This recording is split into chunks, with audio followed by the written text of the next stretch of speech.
Hello everyone, welcome to the channel study portal. और जैसे कि आप जानते हो कि मैं आपका मैथ्स का सिलेबस कंप्लीट करवा रही हूँ और हमने HCF, LCM, common factors, common multiples सब कुछ यहाँ तक हमने पूरा पढ़ लिया है लास्ट वीडियो तक। और कुछ क्वेश्चंस भी हम डिस्कस कर चुके हैं based on HCF, LCM, prime factorization and prime numbers, composite numbers. Yes, अगर आप किसी ने नहीं देखी है मेरी वो वीडियोस तो प्लेलिस्ट में जाकर के आप उनको ज़रूर देखिए, तो ताकि आपके जो बेसिक्स हैं इन सब से रिलेटेड वो आपको क्लियर हो जाएंगे। Okay, so now today we will talk about rational numbers पे हम डिस्कस करेंगे और इससे रिलेटेड कुछ क्वेश्चंस भी हम देखेंगे। ठीक है, कि किस तरीके के क्वेश्चंस इस रैशनल नंबर से बनते हैं, किस तरीके के क्वेश्चंस आते हैं एग्जाम्स में, उन सबको हम यहाँ पे डिस्कस करेंगे। फाइन, तो मैं शुरू करने से पहले मैं बता दूँ, study portal is a platform जहाँ पे आप हर एक कॉम्पिटिटिव के एग्ज़ाम की तैयारी आराम से कर सकते हो। हर सब्जेक्ट से रिलेटेड आपको हर तरीके की वीडियोज़ यहाँ पर मिलेंगी। और अगर आपको नोट्स चाहिए, रिटर्न नोट्स चाहिए, अगर आपको किसी भी कॉम्पिटिटिव एग्ज़ाम की आप तैयारी कर रहे हो तो इस नंबर पर आप कॉल कर सकते हो या व्हाट्सअप कर सकते हो। तो बाकी जो जिस भी कॉम्पिटिटिव एग्जाम की आप तैयारी कर रहे हो उससे रिलेटेड जो भी जानकारी आपको चाहिए वो इस नंबर पे कॉल या व्हाट्सअप करने पे आपको मिल जाएगी। Okay, so let's start with rational numbers. Yes, तो रैशनल नंबर्स को डिस्कस करने से पहले मैंने यहाँ पे 4 टाइप्स ऑफ नंबर्स यहाँ पे लिखे हैं। पहले इनको भी हम देख लेते हैं। थोड़ा सा बेसिक्स तो हम पहले भी हम डिस्कस कर चुके हैं। I just want to revise that. ठीक है, तो सबसे पहले है natural numbers. So natural numbers are all counting numbers. Correct, counting numbers को हम कहते हैं नेचुरल नंबर्स। मतलब 1 से स्टार्ट होता है, 1 2 3 4 एंड ऑल दीज नंबर्स। ठीक है, उसके बाद आ रहा है इंटीजर्स। अच्छा, इंटीजर्स से पहले आता है होल नंबर्स। करेक्ट, इंटीजर्स से पहले आता है होल नंबर्स। और होल नंबर्स क्या होते हैं? अगर नेचुरल नंबर से पहले मैं सिर्फ एक ज़ीरो को ऐड कर दूं तो this is called whole number. Correct, सिर्फ एक ज़ीरो एक्स्ट्रा इंक्लूड हो जाता है किसमें? होल नंबर्स में। नेचुरल नंबर्स में अगर मैं एक ज़ीरो को और इंक्लूड कर देती हूँ तो वो होल नंबर्स कहलाते हैं। ठीक है, अब बात करते हैं इंटीजर्स की।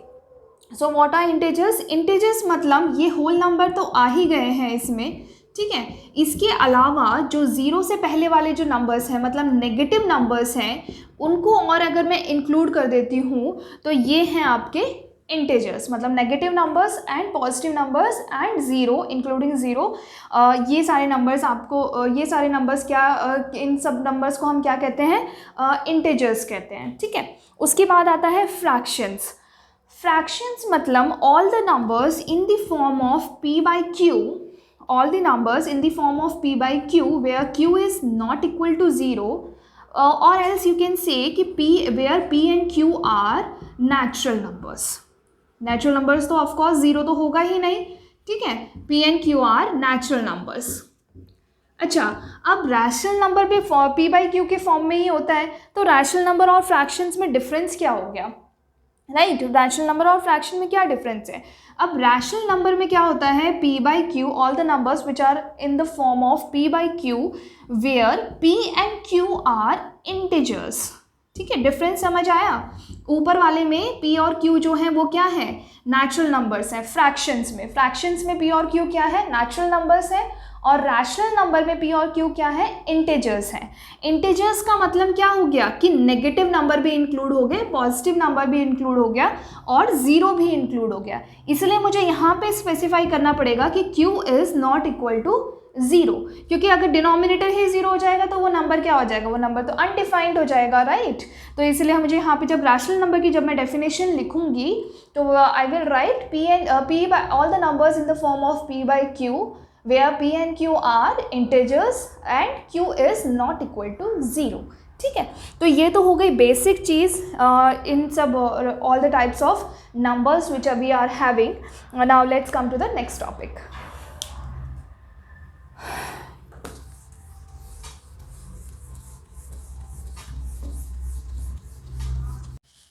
Yes, so the next topic is positive rational number और नेगेटिव रैशनल नंबर. ठीक है, पॉजिटिव रैशनल नंबर्स क्या हैं और नेगेटिव रैशनल नंबर्स क्या हैं? तो देखो, पॉजिटिव रैशनल नंबर्स मतलब ये तो हमें पता है कि रैशनल नंबर क्या है? p by q के फॉर्म में, जहाँ पे p और q क्या है? इंटीजर्स हैं. राइट, तो इसका मतलब p और q दोनों ही नेगेटिव भी हो सकते हैं और पॉजिटिव भी हो सकते हैं. करेक्ट। अब हमें जब पॉजिटिव चाहिए, इसका मतलब हमें पता है कि या तो दोनों न्यूमरेटर और डिनोमिनेटर दोनों ही नेगेटिव हों, करेक्ट, ताकि नेगेटिव से नेगेटिव कैंसिल हो जाए और ये आ जाए आपके पास एक पॉजिटिव रैशनल नंबर, राइट। या फिर दूसरा है ऑप्शन कि दोनों ही क्या हों, आपके पॉजिटिव इंटेजर्स हों, ताकि वो ऑलरेडी क्या होगा, पॉजिटिव होगा। पॉजिटिव न्यूमरेटर और डिनोमिनेटर दोनों ही पॉजिटिव है, इसका मतलब ऑफ कोर्स वो तो पॉजिटिव है ही रैशनल नंबर। अगर दोनों नेगेटिव हैं तो उस केस में भी वो जो रैशनल नंबर होगा वो क्या होगा, वो पॉजिटिव रैशनल नंबर होगा, क्योंकि दोनों नेगेटिव क्या हो जाते हैं, दोनों माइनस के साइन जो होते हैं वो कैंसिल हो जाते हैं, correct. Now come to negative rational number. Negative rational number मतलब ऐसा नहीं है कि सिर्फ न्यूमरेटर के साथ ही अगर नेगेटिव लगा हुआ हो तो ही वो नेगेटिव रैशनल नंबर होगा, नहीं, क्यों, बल्कि अगर डिनोमिनेटर के साथ भी नेगेटिव लगा हुआ है तो भी वो नेगेटिव रैशनल नंबर ही है, ठीक है। मतलब या तो न्यूमरेटर के साथ माइनस लगा हुआ हो या डिनोमिनेटर के साथ, दोनों में से किसी एक के साथ माइनस साइन अगर लगा हुआ है तो that rational number is negative rational number, ठीक है। अब एक और चीज़ क्या है, जब आपके पास डिनोमिनेटर में अगर यहाँ पे इस तरीके से माइनस लगा हुआ होता है तो आप इसको हटा करके ऊपर भी लगा सकते हो, ठीक है, वो शिफ्ट हो जाता है, उसमें कुछ कोई वो नहीं है, दिक्कत नहीं है। तो नीचे वाला माइनस है तो उसको ऊपर लगा सकते हो, ताकि कोई कन्फ्यूजन ना रहे कि ये माइनस तो नीचे है, मैं इसको कैसे ऊपर, ये वाला जो कन्फ्यूजन होता है ना, ये कन्फ्यूजन नहीं रहेगा। तो जब भी आपके पास नीचे माइनस हो तो उसको आप ऊपर शिफ्ट कर सकते हो, that doesn't make any difference in the rational number, correct. तो मतलब दोनों ही नेगेटिव हो या दोनों पॉजिटिव हो, उस केस में रैशनल नंबर क्या होगा, पॉजिटिव रैशनल नंबर होगा।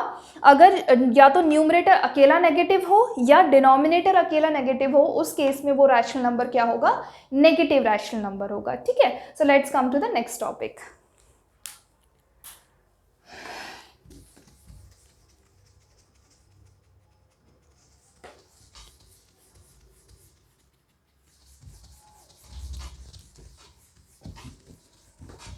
Yes, so the next topic is properties of rational number। अब प्रॉपर्टीज़ क्या क्या है रैशनल नंबर की वो हम देखते हैं। सिर्फ 3 ही प्रॉपर्टी है, बहुत ही इजी सी प्रॉपर्टीज़ हैं इसकी रैशनल नंबर्स की। और वो क्या है, मान लो अगर आपके पास कोई भी रैशनल नंबर है, ठीक है, उस रैशनल नंबर में आप चाहे किसी भी नंबर से डिनोमिनेटर और न्यूमरेटर में अगर आप मल्टीप्लाई करते हो सेम नंबर से, मतलब अगर आप ऊपर 2 से मल्टीप्लाई कर रहे हो तो नीचे भी 2 से ही मल्टीप्लाई करना है, ठीक है। तो इस केस में उस रैशनल नंबर पे कोई फर्क नहीं पड़ता है। मतलब 2/3 is equal to 4/6। You can multiply with any number in the numerator and the denominator with the same number, बस सेम नंबर होना चाहिए, ठीक है। किसी भी सेम नंबर से अगर आप न्यूमरेटर और डिनोमिनेटर में मल्टीप्लाई करते हो तो उस रैशनल नंबर पे कोई फर्क नहीं पड़ता है, ठीक है। Same property you have learned in fractions also, ठीक है। अब दूसरी प्रॉपर्टी क्या है, अगर आप किसी भी सेम नंबर से डिनोमिनेटर और न्यूमरेटर में डिवाइड करते हो, उस केस में भी उसमें कोई फर्क नहीं पड़ता है, वो क्या है, इक्विवेलेंट है, ठीक है। तो ये यहाँ पे क्या आ जाएगा, 16 आ जाएगा, यहाँ आ जाएगा 10, मतलब 32/20 इज इक्वल टू 16/10, ठीक है।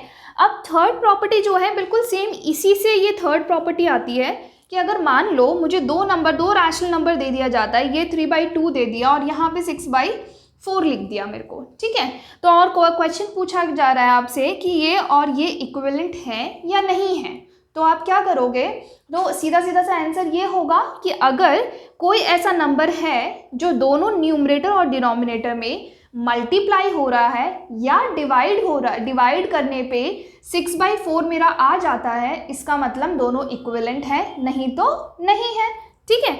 अब यहाँ पे 3 है, यहाँ पे 6 है, बड़ा आ रहा है ना नंबर, इसका मतलब मल्टीप्लाई करने पे ही आएगा, डिवाइड करने पे तो आएगा नहीं 6। 3 को 6 बनाने के लिए मुझे कुछ मल्टीप्लाई करना पड़ेगा उसमें, राइट।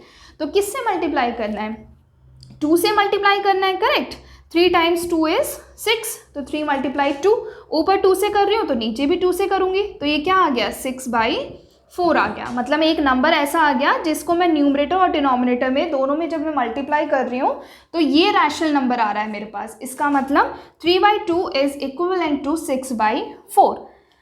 अगर कोई भी दो रैशनल नंबर आपको दिया गया है और पूछा गया है कि दोनों इक्विवेलेंट हैं या नहीं है, मतलब इक्वल है कि नहीं है, तो आपको क्या करना है, एक ऐसा नंबर ढूंढना है कि क्या ऐसा नंबर एग्जिस्ट करता है कि न्यूमरेटर और डिनोमिनेटर पे में मल्टीप्लाई या उससे डिवाइड करने पे आपका जो नीडेड रैशनल नंबर है वो आ रहा है कि नहीं आ रहा है। अगर कोई ऐसा नंबर एग्जिस्ट कर रहा है कि दोनों में आप मल्टीप्लाई कर रहे हो तो वो नंबर आ रहा है, रैशनल नंबर आ रहा है, या किसी नंबर से आप डिवाइड कर रहे हो तो वो रैशनल नंबर आ रहा है, तो दोनों ही केसेस में आप बोलोगे कि येस दे आर इक्विवेलेंट, ठीक है। और अगर ऐसा नंबर कोई एग्जिस्ट नहीं कर रहा है तो आप उसको बोलोगे कि दे आर नॉट इक्विवेलेंट। ये तो एक प्रॉपर्टी हो गई रैशनल नंबर की, ठीक है।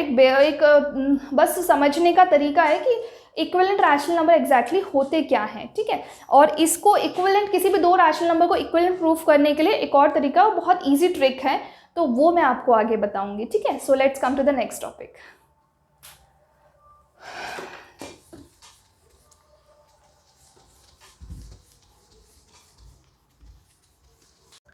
Yes, so let's come to the questions. के क्वेश्चंस जो हैं बहुत ही बेसिक से मैंने स्टार्ट किया हैं, बहुत ही छोटे छोटे जो क्वेश्चंस आप 7th क्लास में पढ़ के आ चुके हो वही मैं ले रही हूँ। पहले इन सब चीज़ों को हम क्लियर करेंगे, फिर हम कुछ क्वेश्चंस इन्हीं सब में से, बस इन्हीं क्वेश्चंस को थोड़ा सा घुमा फिरा के एग्जाम में दे दिया जाता है, ठीक है। उसी में हम कंफ्यूज हो जाते हैं क्योंकि हमें बेसिक क्वेश्चंस, जो बेसिक चीज़ें हमने जो पढ़ी थी 7th क्लास में वो हमें याद नहीं होती है। तो आई जस्ट वांट कि जो बेसिक एकदम छोटे छोटे क्वेश्चंस जो थे हमने पढ़े थे 7th क्लास में, पहले हम उन सबको डिस्कस करें, फिर हम कुछ क्वेश्चंस लेंगे जो एग्जाम में आ चुके हैं, फिर हम उस पर डिस्कस करेंगे, ठीक है। तो let's come to the first question. First question है आपका, write 4 equivalent rational number of 3/4।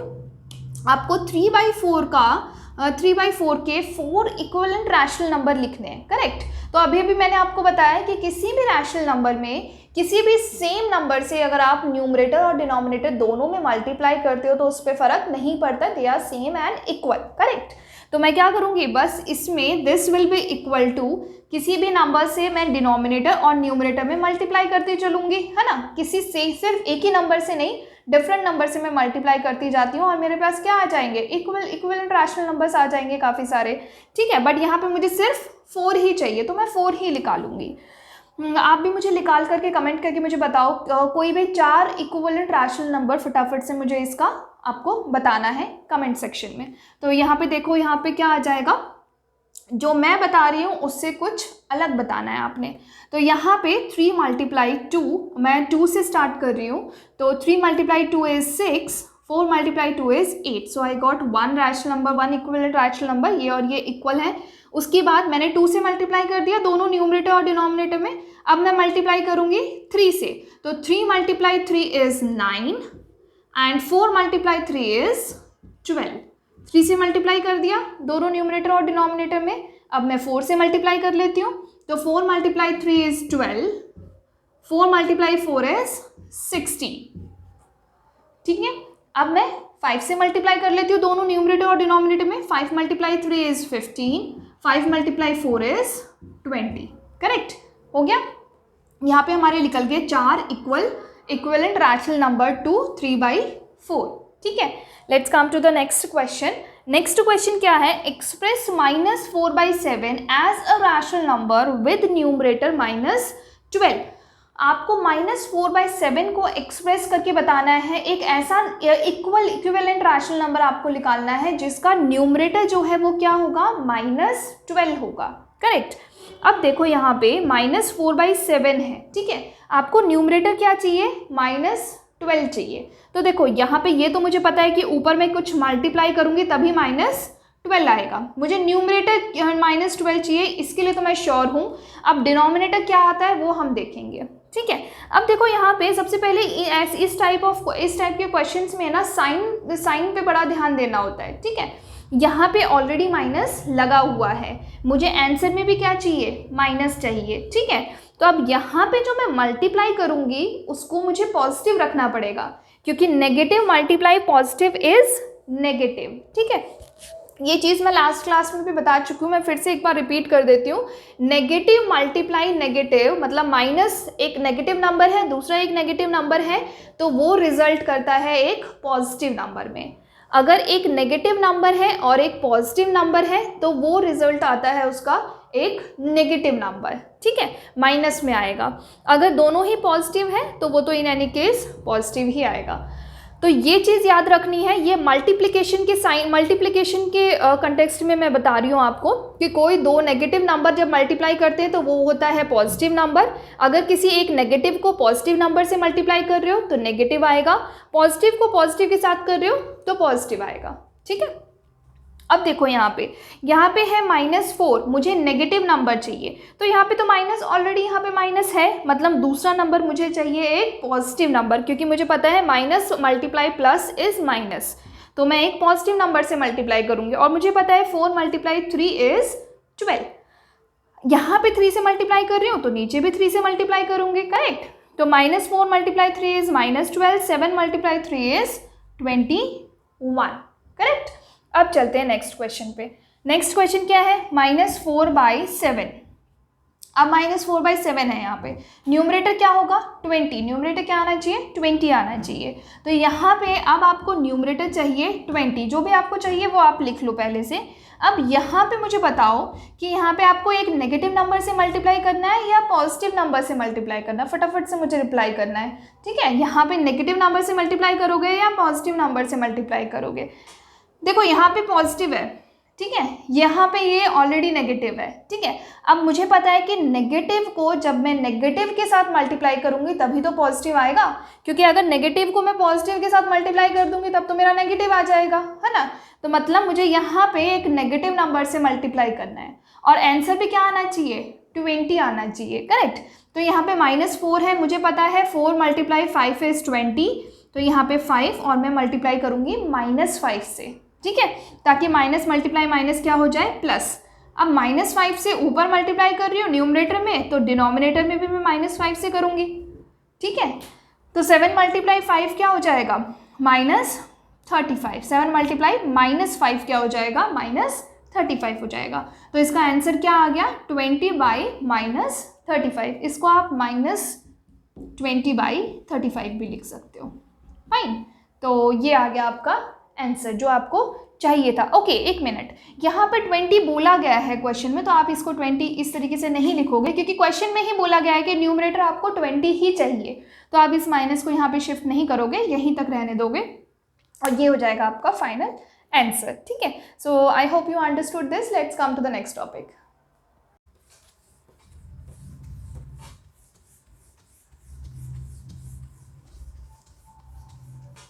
Yes, so let's come to the next question. Next question है आपका question number 3. Question number 3 is express each of the following in standard form. Standard form का क्या मतलब है? Standard form मतलब lowest form में change करना, ठीक है, किसी भी rational number को lowest form में change करना।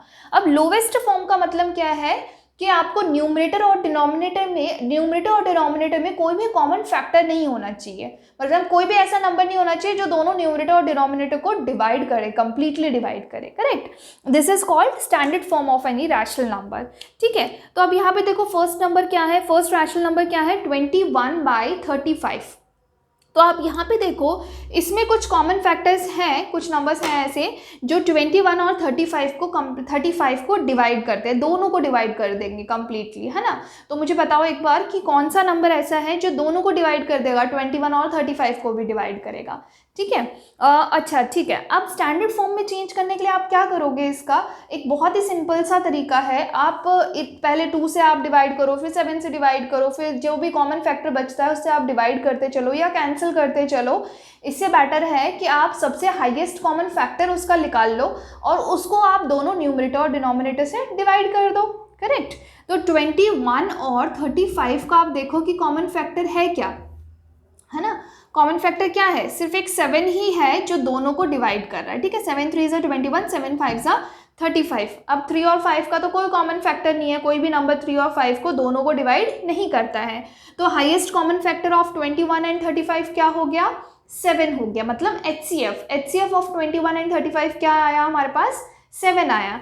तो अब इस 7 से मैं डिवाइड कर दूंगी दोनों न्यूमरेटर और डिनोमिनेटर को, तो डिवाइड करूंगी यहाँ पे न्यूमरेटर को भी 7 से और डिनोमिनेटर को भी 7 से डिवाइड कर दूंगी, ठीक है। तो 21 / 7 will give you 3 and 35 / 7 will give you 5। तो ये हो गया आपका लोवेस्ट फॉर्म, मतलब स्टैंडर्ड फॉर्म ऑफ 21/35, क्योंकि आप 3 और 5 में कोई भी कॉमन फैक्टर नहीं है, ठीक है। So this is the answer of this one. Let's come to the next one. Same वही करेंगे हम, 32 और 40 है यहाँ पे, 32 और 40 का HCF निकालेंगे। 32 और 40, सबसे पहले तो मुझे पता है कि दोनों का जो कॉमन फैक्टर है वो क्या है, 2 है। तो 2 से हम स्टार्ट करते हैं, 16, यहाँ आ जाएगा 20, फिर से 2 से जाएंगे दोनों, तो 8 आ गया, यहाँ आ गया 10, फिर से जाएंगे 2 से, 2 4 ज़ा 8, 2 5 ज़ा 10, अब नहीं जाएंगे, है ना। 4 और 5 का आप कोई कॉमन फैक्टर नहीं है, 4 और 5 को कोई कॉमन फैक्टर नहीं है, तो 2 2 ज़ा 4, 4 2 ज़ा 8, 8 आ गया आपका क्या, HCF आ गया इन दोनों नंबर्स का। तो अब आप क्या करोगे, 8 से डिवाइड कर दोगे। तो फटाफट से मुझे आंसर बताओ कमेंट में कि कितना आएगा आंसर। आप जब 8 से डिवाइड करोगे न्यूमरेटर को और डिनोमिनेटर को, तो कितना आएगा, 32 divided by 8 is 4, 40 divided by 8 is 5। तो स्टैंडर्ड फॉर्म ऑफ -32 अपॉन 40 क्या आ गया आपका, -4/5। Okay, so I hope you understood this question. Let's come to the next question. तो नेक्स्ट क्वेश्चन क्या है, check whether these two rational numbers are equal rational number. ठीक है, आपको चेक करना है कि ये दोनों रैशनल नंबर इक्वल है या नहीं है। तो मैंने अभी भी आपको बताया था, अभी जब हमने इक्विवेलेंट रैशनल नंबर को जो डिस्कस किया है तब मैंने आपको बताया था कि एक बहुत ही सिंपल सा तरीका मैं आपको बताऊंगी कि मतलब ये सोचने की बजाय कि इसमें मैं कुछ मल्टीप्लाई करूंगी तो ये आएगा, मल्टीप्लाई करूं फिर आ रहा है कि नहीं आ रहा है सेम रैशनल नंबर, इतना सब कुछ चेक करने से बेटर है, देखो अगर दो रैशनल नंबर इक्वल हैं, a/b is equals to c/d, अगर मान लो ये दोनों रैशनल नंबर इक्वल हैं तो मतलब d यहाँ चला जाएगा क्रॉस मल्टीप्लाई, जब मैं क्रॉस मल्टीप्लाई करूँगी इसका तो ये क्या आ जाएगा, a मल्टीप्लाई d, b यहाँ पे डिवाइड कर रहा है तो उधर जाके करेगा b मल्टीप्लाई करेगा तो b मल्टीप्लाई c आ जाएगा।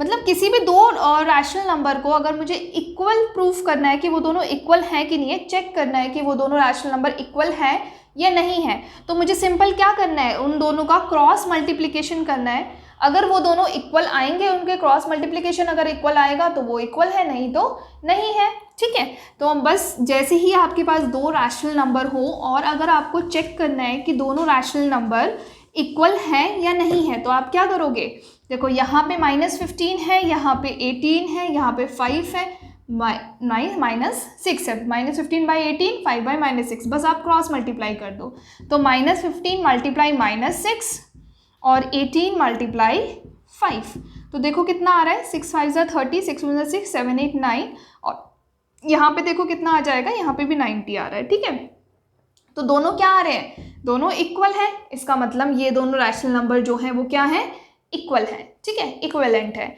अगर यहाँ पे 90 नहीं है, मतलब यहाँ पे अगर सेम नहीं आ रहे होते तो आप बोलते हैं कि both the rational numbers are not equal. ठीक है, so I hope you understood this. Let's come to the next topic.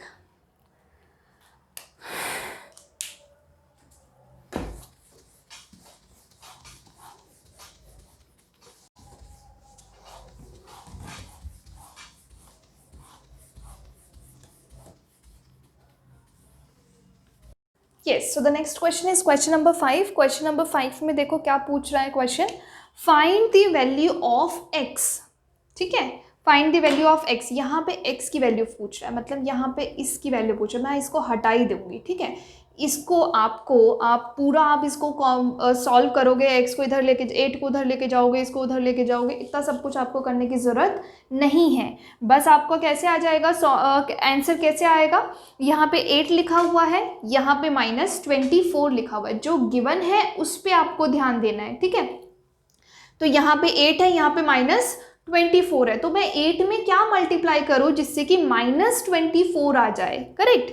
अब 8 में मैं क्या मल्टीप्लाई करूँ जिससे कि क्या आ जाए, -24 आ जाए, तो 8 × 3 इज 24, दैट इज करेक्ट। अब एक पॉजिटिव है तो दूसरे को तो नेगेटिव होना पड़ेगा, नेगेटिव लाने के लिए, करेक्ट। तो 8 × -3 इज -24। अब मैं -3 से अगर मैं मल्टीप्लाई कर रही हूँ डिनोमिनेटर में, तो न्यूमरेटर में भी -3 से मल्टीप्लाई करूँगी, तो यहाँ पे भी आप -3 से मल्टीप्लाई करोगे, और हमें पता है minus multiply minus is positive, plus 3 × 3 is 9, तो x की वैल्यू क्या है, x की वैल्यू है +9। 9 मतलब, ठीक है। So let's come to the next question. Next question में भी सेम आपको यही करना है। यहाँ पे x को आपको, यहाँ पे आप x को हटा दोगे, यहाँ पे आपके पास है -1। अब -1 में मैं क्या मल्टीप्लाई करूँ जिससे कि 8 आ जाए, ठीक है। तो 1 × 8 इज 8, दैट इज करेक्ट। अब यहाँ पे मुझे पॉजिटिव चाहिए, यहाँ पे नेगेटिव है तो इसको मुझे नेगेटिव करना पड़ेगा ताकि माइनस मल्टीप्लाई माइनस क्या आ जाए, प्लस आ जाए। तो अगर मैं -8 से मल्टीप्लाई कर रही हूँ न्यूमरेटर में, तो -8 से मुझे डिनोमिनेटर में भी करना पड़ेगा। तो 5 × -8 विल बी -40, मतलब x की वैल्यू क्या आ गई, -40 आ गई, ठीक है। तो ये तो हो गया फर्स्ट क्वेश्चन, जहाँ पे जो भी आपको चाहिए होता है, जो भी पूछा गया है क्वेश्चन में, उसको x लिख दिया गया है, ठीक है। तो आप x की वैल्यू फाइंड करोगे, क्रॉस मल्टीप्लाई, इतना सब कुछ नहीं करना है, जैसे मैंने अभी आपको बताया है आपको वैसे करना है सॉल्व अब से, ठीक है। अब देखते हैं नेक्स्ट क्वेश्चन। नेक्स्ट क्वेश्चन में क्या है, यहाँ पे इसको x नहीं बोला गया है, कुछ भी मतलब कोई भी वेरिएबल नहीं दिया गया है यहाँ पे, बस आपको उनकी वैल्यूज़ निकालनी है, जैसे हमने ऊपर निकाल लिया अभी, ठीक है। तो यहाँ पे देखो 5 हो गया आपका 20, मतलब 5 में आपने मल्टीप्लाई किया 4, 5 × 4 इज 20। 4 आप अगर डिनोमिनेटर में मल्टीप्लाई कर रहे हो तो न्यूमरेटर में भी 4 मल्टीप्लाई करोगे, करेक्ट। तो -9 × 4 विल बी -36, ठीक है, ये हो गया। अब देखते हैं नेक्स्ट में आपको न्यूमरेटर दिया हुआ है, डिनोमिनेटर पूछा गया है। तो -9 से 27 कैसे आया, -9 में मैंने क्या मल्टीप्लाई किया जिससे कि 27 आ गया, ठीक है। तो -9 में मैं -3 मल्टीप्लाई करूंगी +27 लाने के लिए, है ना। माइनस है यहाँ पे, मुझे प्लस चाहिए तो माइनस से मल्टीप्लाई करूंगी ताकि माइनस मल्टीप्लाई माइनस प्लस हो जाए। यहाँ पे साइन का बहुत ध्यान रखना है जब आप रैशनल नंबर्स और इंटीजर्स आप कर रहे हो लेसन, ठीक है। तो उसमें आपको साइन का बहुत ध्यान रखना है क्योंकि साइन की ही मोस्टली मिस्टेक होती है, ठीक है। तो यहाँ पे -3 से अगर मैं न्यूमरेटर में मल्टीप्लाई कर रही हूँ तो -3 से डिनोमिनेटर में भी मल्टीप्लाई करना पड़ेगा। तो 5 × -3 विल बी -15, तो ये भी सॉल्व हो गया, ठीक है। अब ये देखते हैं कि इसकी वैल्यू क्या आएगी। इसमें भी क्या है, न्यूमरेटर दिया हुआ है ना, न्यूमरेटर दिया हुआ है, 9 में क्या मल्टीप्लाई करूँ, -9 में क्या मल्टीप्लाई करूँ जिससे कि -45 आ जाए। अब यहाँ पे माइनस ऑलरेडी है ना, यहाँ पे भी माइनस है, तो यहाँ पे आप पॉजिटिव ही रखोगे इसे, क्योंकि negative multiply positive is negative, ठीक है। तो -9 × 5 इज -45। अगर 5 आप न्यूमरेटर में मल्टीप्लाई कर रहे हो तो डिनोमिनेटर में भी 5 से मल्टीप्लाई करोगे, तो 5 × 5 विल बी 25। अब नेक्स्ट वाला जो है आपको मुझे फटाफट से करके कमेंट में आंसर करना है कि क्या क्या आंसर्स आएंगे उसके, ठीक है। इस क्वेश्चन का आपको मुझे कमेंट में आंसर करके बताना है। Just pause this video and आप इसको सॉल्व करके खुद से कमेंट करके मुझे बताओ कि इसका आंसर क्या आएगा, ठीक है। Okay, now let's see. -6 को -18 में कन्वर्ट कर दिया गया है, तो यहाँ पे नेगेटिव है, यहाँ पे भी नेगेटिव है, मतलब इसको मैंने किसी पॉजिटिव नंबर से मल्टीप्लाई किया हुआ, 6 3 = 18, -6 × 3 इज -18। 3 से अगर मैं न्यूमरेटर में मल्टीप्लाई कर रही हूँ तो डिनोमिनेटर में भी मैं मल्टीप्लाई करूँगी, तो ये आ गया आपका 33, ठीक है। अब नेक्स्ट देखते हैं। अब नेक्स्ट में जो है डिनोमिनेटर दिया गया है आपको, तो 11 में मैं क्या मल्टीप्लाई करूँ जिससे कि 44 आ जाए, तो 11 × 4 इज 44। 4 को मैं डिनोमिनेटर में मल्टीप्लाई कर रही हूँ तो न्यूमरेटर में भी मल्टीप्लाई करना पड़ेगा। -6 × 4 इज -24, तो इसका आंसर आ गया आपका -24। तो I hope you understood this both these questions and let's come to the next topic.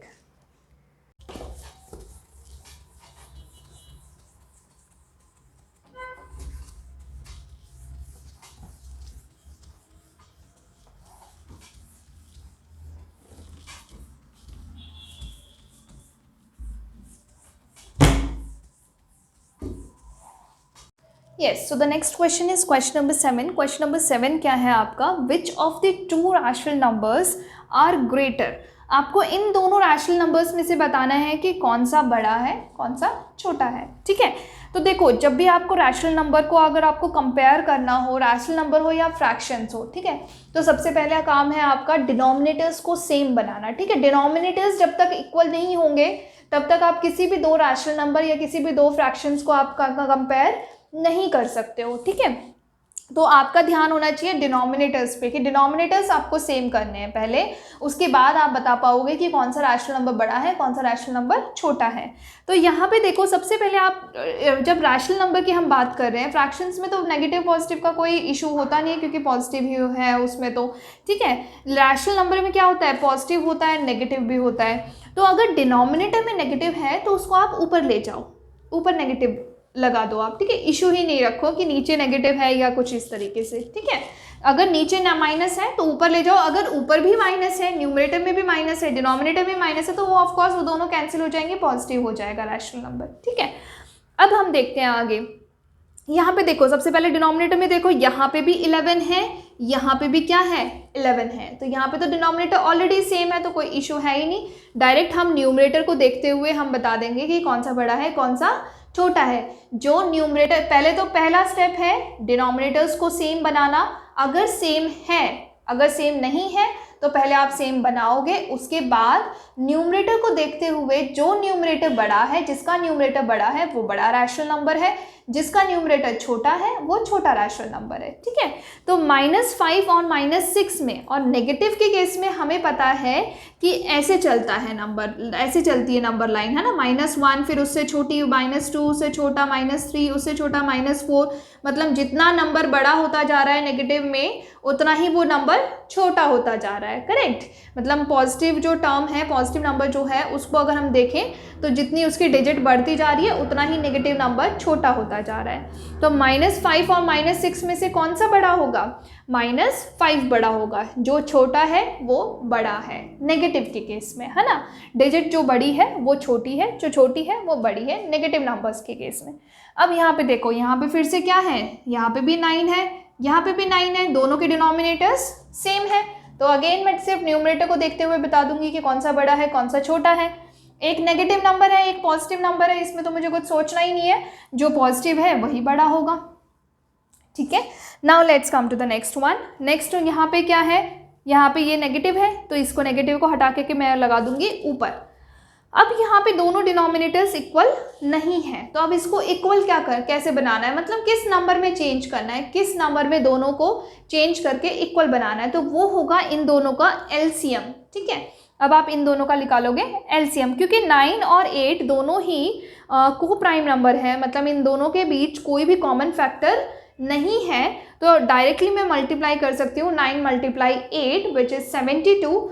तो मतलब 9 को और 8 को मुझे 72 बनाना है, तो 9 को 72 बनाने के लिए यहाँ पे 8 से मल्टीप्लाई करूँगी, यहाँ पे 9 से मल्टीप्लाई करूँगी। यहाँ पे नीचे अगर 8 से कर रही हूँ तो ऊपर भी 8 से करना पड़ेगा, यहाँ पे भी 9 से करना पड़ेगा, ठीक है। तो ये क्या आ जाएगा, ये आ जाएगा आपका -56, ठीक है। नीचे तो 72 ही आएगा, यहाँ पे आ जाएगा -45, नीचे आ गया 72। दोनों ही नेगेटिव नंबर्स है ना, अब डिनोमिनेटर दोनों के हो गए सेम। अब हम न्यूमरेटर को देखते हुए कंपेयर कर सकते हैं, तो दोनों ही क्या है, नेगेटिव नंबर है, दोनों नेगेटिव नंबर है, तो जो बड़ा है, जो छोटा है वो बड़ा होगा और जो बड़ा है वो छोटा होगा, ठीक है। तो आ गया हमारा आंसर कि -5/8 इज ग्रेटर देन -7/9, ठीक है। Now let's come to the next one. यहाँ पे नीचे डिनोमिनेटर में माइनस है, तो सबसे पहला स्टेप यही है कि न्यूमरेटर डिनोमिनेटर से माइनस हटा करके आप ऊपर लगा दोगे। अब देखते हैं 8 और 5। 8 और 5 को भी आपको सेम बनाना है, और आप देख सकते हो कि 8 और 5 में भी कोई भी कॉमन फैक्टर नहीं होता है ना, नहीं है, मतलब कोई भी कॉमन फैक्टर 8 और 5 में। तो 8 × 5 इज 40, तो इसे भी आप 40 बनाओ, मल्टीप्लाई 8, इसे भी आप 40 बनाओ बाय मल्टीप्लाइंग विद 5। अब डिनोमिनेटर में 8 से कर रहे हो तो न्यूमरेटर में भी 8 से करोगे, यहाँ पे डिनोमिनेटर में 5 से कर रहे हो तो न्यूमरेटर में भी 5 से करोगे। तो ये तो आ गया -35/40, और ये आ जाएगा -32/40, करेक्ट। नेगेटिव है ना, दोनों ही नेगेटिव है, तो जो बड़ा है वो छोटा होगा, जो छोटा है वो बड़ा होगा। मतलब यहाँ पे क्या आया आंसर, -4/5 इज ग्रेटर देन -7/8, ठीक है। So I hope you understood this question. Let's come to the next question.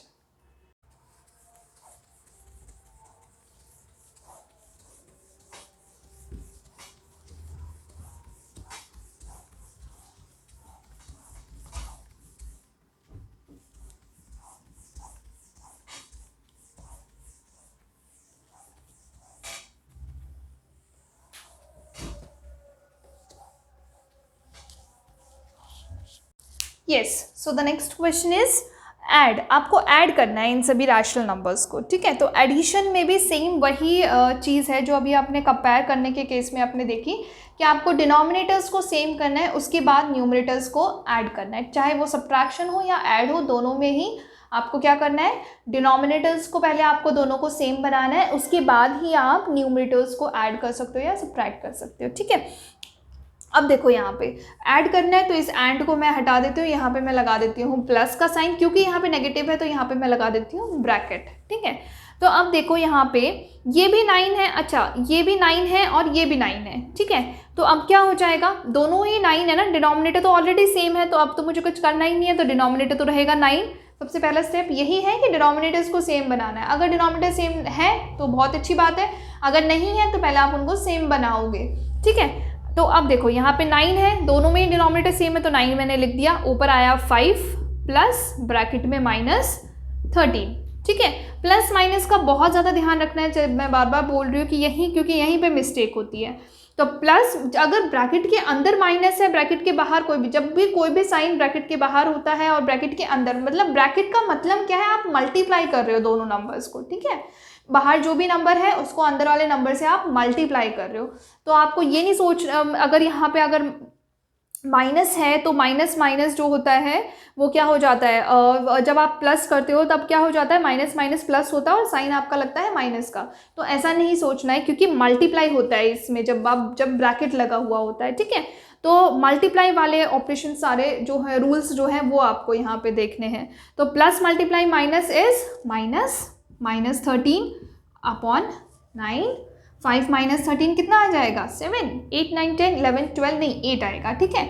तो ये आएगा -88 अपॉन 9। अब देखो एक और चीज़ में ध्यान रखना है, यहाँ पे 5 - 13 किया तो 8 तो आ गया, लेकिन साइन किसका लगता है, जो बड़ा नंबर होता है उसका साइन लगता है। तो ये भी चीज़ बहुत ज़्यादा ध्यान रखनी है, इसमें भी बहुत ज़्यादा मिस्टेक्स हो जाती हैं। तो यहाँ पे 5 और 13 में से 13 बड़ा है, बड़े वाले का साइन लगता है उसके साथ, ठीक है। तो आंसर आ गया आपका -8/9। Now let's come to the next part. Addition में भी मैं यही बोलूँगी कि अगर नीचे माइनस है तो उसको हटा करके आप लगा दो न्यूमरेटर में, ठीक है। अगर दोनों नेगेटिव है तो वो पॉजिटिव हो जाएंगे, अगर सिर्फ डिनोमिनेटर के पास नेगेटिव साइन है तो उसको आप ऊपर शिफ्ट कर दो, ठीक है। तो आपके लिए इजी हो जाएगा वो करना फटाफट। तो 11 तो दोनों ही सेम है, इसमें भी डिनोमिनेटर दोनों सेम है, तो ऊपर आ जाएगा आपका -7 + 3। अब माइनस प्लस होता है माइनस, और 7 - 3 इज़ 4, क्योंकि 7 बड़ा है और उसके साथ माइनस लगा हुआ है, तो आंसर में आपका आएगा -4/11, ठीक है। Let's come to the next question. अब नेक्स्ट क्वेश्चन में देखो यहाँ पे डिनोमिनेटर सेम नहीं है, तो इस केस में आपको क्या करना है, 5 और 4 का एलसीएम निकालना है, ठीक है। अब यहाँ पे फिर से आप देख रहे हो 5 और 4 में कोई कॉमन फैक्टर नहीं है, तो आप डायरेक्टली मल्टीप्लाई कर दोगे। 5 × 4 इज 20, तो 5 और 4 का एलसीएम क्या आएगा, 20 आएगा। तो इसको भी आप 20 बना लो और इसको भी आप 20 बना लो। अगर 5 से डिनोमिनेटर में मल्टीप्लाई कर रही हूँ तो न्यूमरेटर में भी करूँगी, यहाँ पे भी करूँगी, तो यहाँ पे क्या आ जाएगा -8/20 और यहाँ आ जाएगा 15/20, ठीक है। दोनों में डिनोमिनेटर क्या है, 20 है, न्यूमरेटर क्या आ गया, -8 + 15, ठीक है। माइनस प्लस होता है माइनस, 8 - 15 कितना आ जाएगा, 9, 10, 11, 12, 13, 14, 15, 9 आएगा, 7 आएगा, ठीक है। तो 7/20, क्योंकि अब देखो साइन क्या लगाओगे, 8 और 15, दोनों में से बड़ा कौन सा है, 15 बड़ा है, और बड़े वाले के साथ साइन क्या है, प्लस, तो यहाँ पे भी साइन किसका लगेगा, प्लस का लगेगा, ठीक है। So 7/20 is the answer here. Let's come to the next question. फटाफट से यहाँ पे आपको क्या करना है, खुद से एक बार ट्राई करना है, ट्राई करो सॉल्व करने का, और उसके बाद कमेंट में मुझे आंसर करके बताओ कि इसका आंसर क्या आएगा, ठीक है। तो एंड को मैंने हटा दिया, यहाँ पे लगा दिया मैंने प्लस, और 9 और 3 का जो एलसीएम है वो आएगा 9, करेक्ट है ना, क्योंकि 3 की टेबल में 9 आता है, ज़्यादा सोचने की ज़रूरत ही नहीं है, 3 की टेबल में 9 आता है, 3 × 3 = 9। तो देखो इसको मुझे चेंज करने की ज़रूरत ही नहीं है, इसको मैं 9 बना दूंगी। तो डिनोमिनेटर में 3 से मल्टीप्लाई किया तो न्यूमरेटर में भी 3 से मल्टीप्लाई करना पड़ेगा। तो यहाँ पे क्या आ जाएगा, -5/9 + 6/9, ठीक है। तो यहाँ पे क्या आ गया 9 आ गया डिनोमिनेटर, दोनों सेम है डिनोमिनेटर, तो ऊपर आएगा -5 + 6। अब माइनस प्लस होता है माइनस, तो 6 और -5 हो गया 1, और बड़े वाले के साथ क्या साइन है, बड़ा वाला नंबर है 6 और इसके साथ साइन क्या है प्लस, तो यहाँ पे भी क्या आएगा प्लस आएगा, मतलब इसका आंसर क्या आ गया +1/9 या फिर 1/9। प्लस को आप हम स्पेसिफाई नहीं करते हैं कि ये प्लस है, कोई साइन नहीं लगा हुआ है, इसका मतलब वो प्लस ही है, पॉजिटिव ही है, ठीक है। So I hope you understood this. और अब इसके आगे के जो क्वेश्चंस हैं वो मैं नेक्स्ट वीडियो में आपको समझाऊंगी, बताऊंगी, ठीक है। अभी बहुत ज़्यादा बचता है रैशनल नंबर्स का, तो नेक्स्ट वीडियो में हम कंटिन्यू करेंगे इसको, और भी बहुत सारे क्वेश्चंस मैं आपके साथ डिस्कस करूंगी इसमें। और उसके बाद हम नेक्स्ट वीडियो में रैशनल नंबर से रिलेटेड जो भी क्वेश्चंस आपके आते हैं एग्ज़ाम में, मतलब इसी टाइप के होते हैं, इसी को बस थोड़ा सा घुमा फिरा के आपके कॉम्पिटिटिव एग्जाम में क्वेश्चंस दे दिया जाता है, ठीक है। तो सबसे पहले ये नहीं सोचना है कि ये तो बहुत ईजी है, ये समझना ज़रूरी नहीं है, बट ये बेसिक है, ये बहुत, जब तक आपको बेसिक क्लियर नहीं होंगे तब तक आप कुछ भी नहीं कर सकते हो मैथ्स में, है ना। Maths is the only subject कि आप बीच में से अगर स्टार्ट कर रहे हो किसी भी टॉपिक को तो आपको समझ नहीं आएगा, है ना। तो I hope you understood till this. इसके बाद के जो सारे क्वेश्चंस हैं और जो टॉपिक है रैशनल नंबर में जो मुझे कवर करने हैं वो मैं नेक्स्ट वीडियो में करूँगी। So I will just end this video here. और फिर से मैं आपको बता दूं, अगर कोई भी कॉम्पिटिटिव एग्ज़ाम के लिए, किसी भी कॉम्पिटिटिव एग्ज़ाम के लिए अगर आपको नोट्स चाहिए तो इस नंबर पे आप व्हाट्सअप करें, कॉल करें, और आपको जिस भी सब्जेक्ट की या जिस भी कॉम्पिटिटिव एग्ज़ाम की आप तैयारी कर रहे हैं उसके आपको नोट्स चाहिए, उसकी जानकारी आपको इस नंबर पे मिल जाएगी। And okay then, bye bye, take care everyone.